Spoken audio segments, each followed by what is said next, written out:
Prime Minister, on Iran, there's a viral video of President Biden you've probably heard about telling someone on a rope line during the final weeks of the campaign trail in November that the JCPOA is dead, but he can't say that publicly. Now, but the JCPOA to me is only mostly dead, which means it's partly alive until there's a snapback of UN sanctions at the Security Council.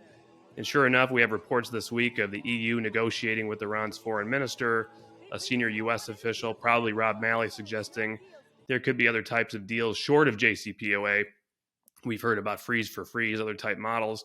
Does it worry you that even now, with drones shipped to Russia, Iranians in the streets calling for regime change, there's no one coming forward to trigger the snapback of UN sanctions, not even Rishi Sunak in the UK?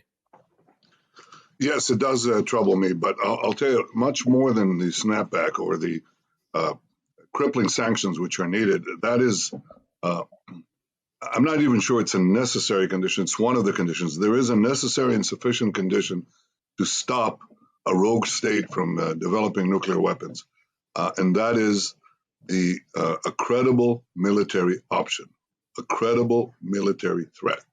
Uh, and I would go beyond that, and I would say the willingness to use it if the threat doesn't deter. Now, there have been 5 rogue states that have sought to develop nuclear weapons. The first was Saddam Hussein's Iraq. It was stopped by a credible military action by Israel. The second was Bashar Assad's Syria. It was stopped by a credible military action by Israel again. The third was Gaddafi's Libya. It was stopped by a credible military threat by the United States. The fourth, North Korea, was not stopped. North Korea was a signatory to the Non-Proliferation Treaty. It didn't mean anything, or any other agreement that they signed. They did not face a credible military threat, and therefore they developed a nuclear arsenal and the means to deliver them to half of Asia, and pretty soon, and perhaps now already, to the western seaboard of the United States. So that is a failure. And the fifth is Iran.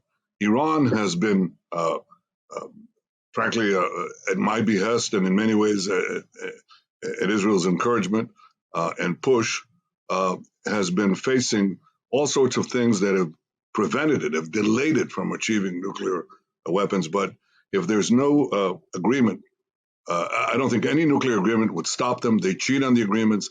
The JCPOA is so bad that if they keep the agreements, they get to nuclear weapons with hundreds of billions of dollars of sanction relief in a few years.